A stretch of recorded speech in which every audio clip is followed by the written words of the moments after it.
En tout, c'est 26 aéroports dans le monde, 26 aéroports qui ont accueilli 281 millions de passagers en 2018, de quoi réaliser un chiffre d'affaires de 4,5 milliards d'euros quasiment en 2018. C'est, vous le voyez, un groupe extrêmement important. Un groupe important qui appartient à l'État français, tout au moins en partie. Et vous faites très bien de préciser, Philomé, que c'est en partie, car l'État a commencé à céder ses parts à partir de 2005. Et ce sont ces 50,6% de parts d'ADP que l'État va pouvoir céder avec cette loi, céder en totalité ou en partie. Et là, dessus, le gouvernement n'a pas encore décidé s'il allait maintenir ou pas un certain nombre de parts dans ADP.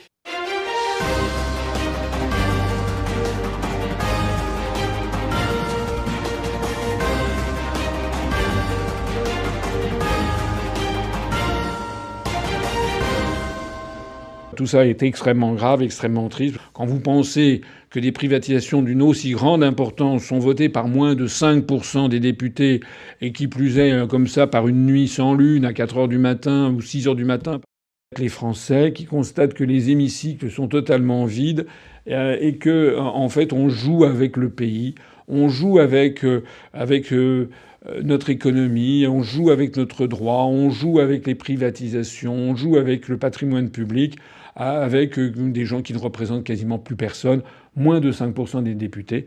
C'est un scandale. Il faut y mettre un terme. Cette affaire nous a donné à réfléchir et nous allons enrichir le programme de l'UPR d'une nouvelle disposition.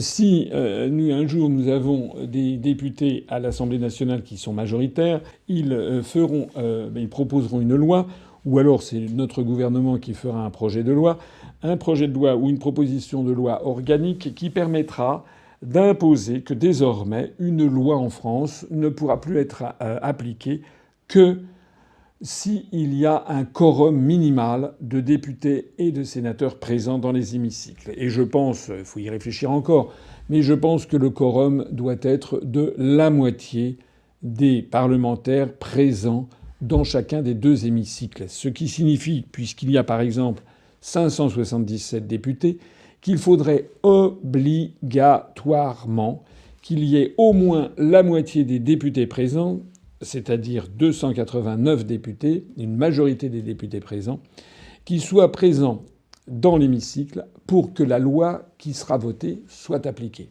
Si cette disposition était appliquée, eh bien la loi qui vient d'être votée n'aurait pas pu avoir lieu puisqu'il y avait 45 députés présents, 27 qui ont voté pour, 15 qui ont voté contre, ce qui fait 42, et 3 qui se sont abstenus. Donc au lieu d'avoir 45 députés présents, il aurait fallu qu'il y en ait au moins 289. Et j'ajoute que nous souhaiterions aussi, nous proposerons sans doute dans cette loi, en tout cas dans notre programme, qu'une loi ne peut pas être votée, disons, après, mettons, minuit, voilà, ou 23 heures. Parce qu'il est normal qu'un parlementaire puisse dormir. C'est la moindre des choses. Il n'est pas normal que des lois puissent être votées à l'arrache, après des heures et des heures de négociations, et à la fin desquelles les parlementaires n'ont, pour reprendre cette citation un petit peu familière, n'est pas cette formule un petit peu familière, qui n'est pas les yeux en face des trous. Il faut qu'un parlementaire, lorsqu'il vote, il sache très exactement ce qu'il veut et qu'il ne soit pas à moitié endormi et fatigué en votant un peu n'importe quoi. Donc je pense que ces deux dispositions, interdiction qu'une loi soit votée entre minuit et 9 heures du matin, et puis par ailleurs qu'une loi ne peut être votée que s'il y a au minimum la majorité des parlementaires présents physiquement dans l'hémicycle, c'est-à-dire par exemple 289 députés, eh bien je pense que cette loi organique, qui pourrait d'ailleurs peut-être même être mise dans la Constitution, puisque finalement la Constitution prévoyait la durée des sessions parlementaires, et si nous arrivons au pouvoir, nous y mettrons un terme.